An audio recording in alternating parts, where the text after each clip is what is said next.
Backslab. And again, this is a variant on the 4 plasters you're going to get involved with. So that's below elbow, below knee and above knee. So they're all a variant on the same theme, but this is going to be a below knee one, okay?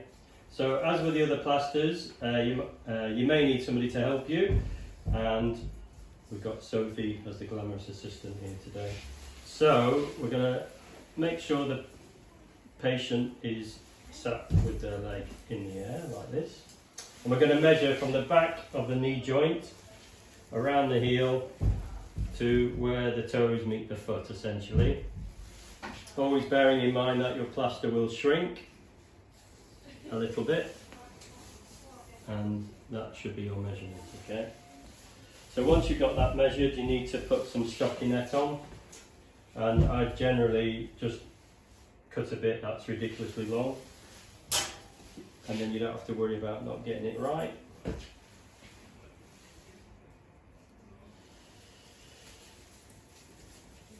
And obviously it can be a bit more difficult on a patient because they're in pain, so make sure they've had plenty of painkillers, or they can have some Entonox, and you slip that on, trying to support the leg as best you can.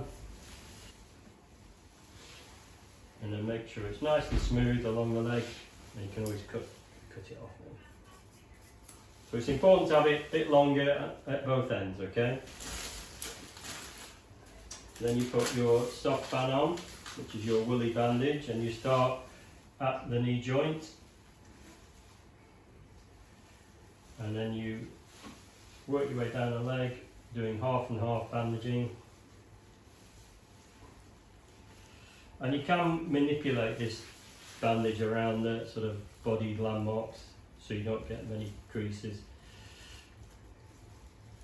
And again, just go so you've got enough at the toes to fold back. Okay, so you've got long stockinette, and the soft band should be a bit shorter. So the next bit is putting your plaster on. So we've got our plaster to length. You can always do a little sort of preview of the length of the plaster and make any adjustments should you need to. This is probably a bit long because it's going to, but it will shrink a bit. So we'll just cut some off the end. And that's the beauty of plastering, really, is, you know, if it doesn't go quite right, then you can just start again and take it off. So better to do that than leave something on that doesn't really work. All right. So the other thing some people do is cut 2 little slits at the ankle,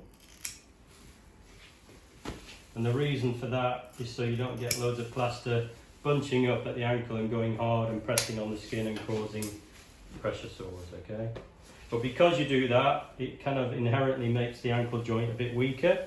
So then most people should be putting on stirrups, which are a strip of plaster that goes around the ankle, like a horse stirrup, yeah? Some people do them in one long length. I do them in 2 separate halves. Whichever way you do them is fine, as long as it's got a stirrup on, okay? Do you do yours in one length, yeah? One long length, yeah. goes all the way around with it. That's it. So it should, the stirrup should effectively really go kind of, you know, the upper part of the leg around the ankle. And if you do one long one, you have to go all the way around, but I tend to do them in kind of 2 halves like that. Cool. So the water for your plaster needs to be tepid or warm, as if you're maybe bathing a baby, possibly. Don't want it too hot, because it will get hotter once it goes on the patient, so make sure it's not too hot.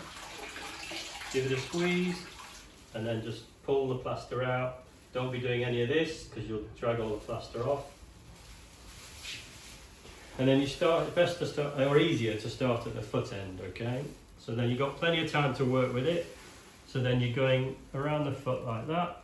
Make sure you're in the right place where the toes end. And then you can come up the other bit, and your friend can hold some parts of it whilst you're just trying to get it nice and neat. And then you can see that your joints at the ankle sit nice and flat on the skin. Now the foot, the ankle should be at 90 degrees, okay? Which is a bit hard to do on the mannequin, but it should be at 90 degrees if possible. And you can get that with them on the Entonox. That's important, unless somebody has told you not to do that, okay?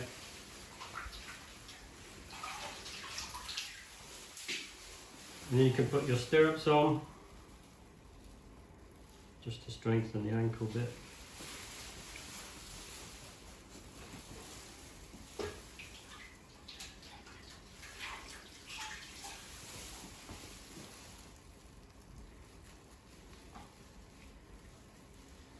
And that's essentially how it should be looking at this point, but with your ankle at 90 degrees, obviously. Okay, so your plaster's in place, it's the right length, you've got your stirrup on, and then you can start bandaging it up. Alright, so I was always taught to wet the bandage.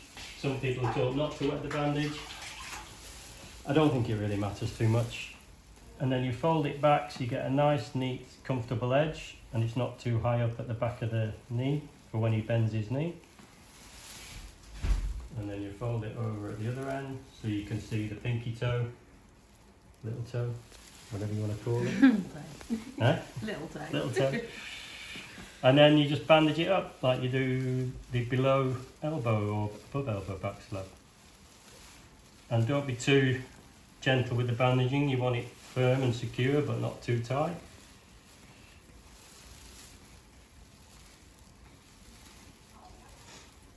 Go all the way around,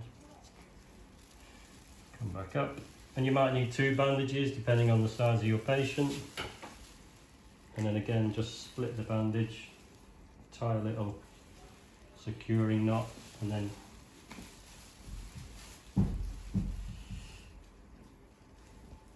knot it up to finish.